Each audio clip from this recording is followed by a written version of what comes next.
ठीक है कृष्णा हेगड़े, क्या पॉलिटिकल सिंबॉलिक रिप्रेजेंटेशन से काम बन जाएगा या फिर बड़ी गहरी लड़ाई है ये? और महाराष्ट्र में तो आप देख ही रहे हैं, आप ही के सांसदों को ब्रीफिंग हुई, आपके सांसद पहुंचे, देवेंद्र फडणवीस खुद कह रहे हैं जातिगत जनगणना होनी चाहिए।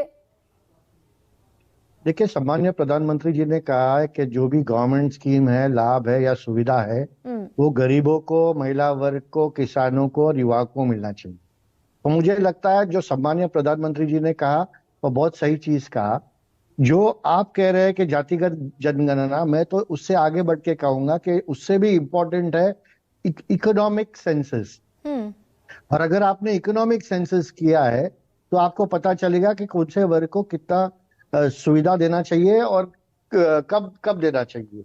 दूसरी बात यह है कि जो कांग्रेस कह रही है कि उन्होंने डेटा रिलीज किया, 2011 में सेंसस किया, भाई तब का डेटा भी उन्होंने रिलीज नहीं किया, कर्नाटक में भी नहीं रिलीज किया।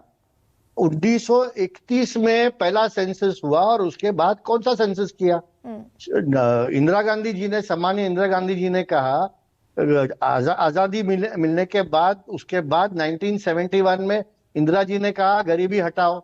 उसके बाद कौन सा गरीबी हटाया उन्होंने? कुछ नहीं किया। केंद्र में और राज्य में कांग्रेस दोनों जगह पे सरकार में थी और इन्होंने कुछ गरीबों के लिए किया नहीं, सिर्फ गरीबों को ही हटा दिया। और ये अब बड़ी बड़ी भाषण कर रहे हैं। जो हमारे श्रीधर गाडगे जी ने कहा, उन्होंने कहा कि समाज में फूट नहीं होना चाहिए। और जो अंबेडकर जी ने कहा है, उन्होंने कहा कि जो सेंसस होगा तो वो लोकहित और जनहित में होना चाहिए। तो कृष्णा हेगड़े एक सेकंड, अब यही से सवाल पैदा होता है कि अगर जातिगत जनगणना से आपका कोई विरोध नहीं, गृह मंत्री ये बात कह चुके हैं और आप भी उसका जिक्र कर रहे हैं, कोई विरोध अगर नहीं है तो ये बात कहने में तकलीफ क्या है कि आएंगे तो जातिगत जनगणना करा देंगे? इस पर ये पेच क्यों फंसा कर रखा हुआ है?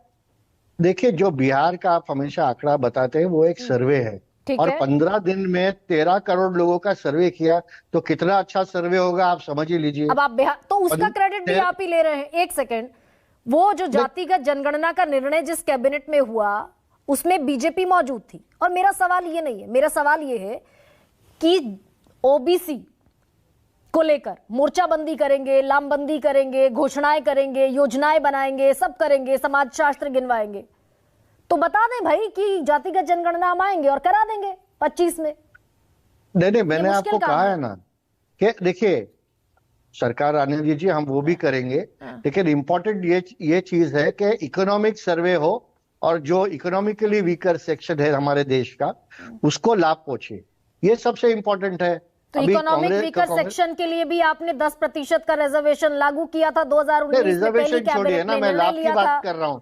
लाभ देने में कोई रिजर्वेशन नहीं है। गवर्नमेंट स्कीम इम्प्लीमेंट करने में कोई, देखिए, गवर्नमेंट स्कीम इम्प्लीमेंट करने में कोई रिजर्वेशन नहीं आता। वो हम जितना भी चाहिए उनको दे सकते हैं। ये जो आप कह रहे हैं रिजर्वेशन 10% का, वो एक अलग मायने के लिए है और उसमें सुप्रीम कोर्ट का भी एक कट ऑफ है।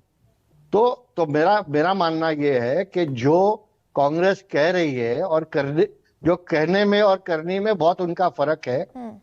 तो सेंसस करेंगे, डेटा रिलीज नहीं करेंगे और फिर हमको बताएंगे, ऐसा नहीं हो सकता। आप ओबीसी मुख्यमंत्री बना देंगे, ओबीसी के सांसद गिनवा देंगे, ओबीसी के एमएलसी गिनवा देंगे, लेकिन ये नहीं बताएंगे कि ओबीसी का असल डेटा है क्या इस देश में।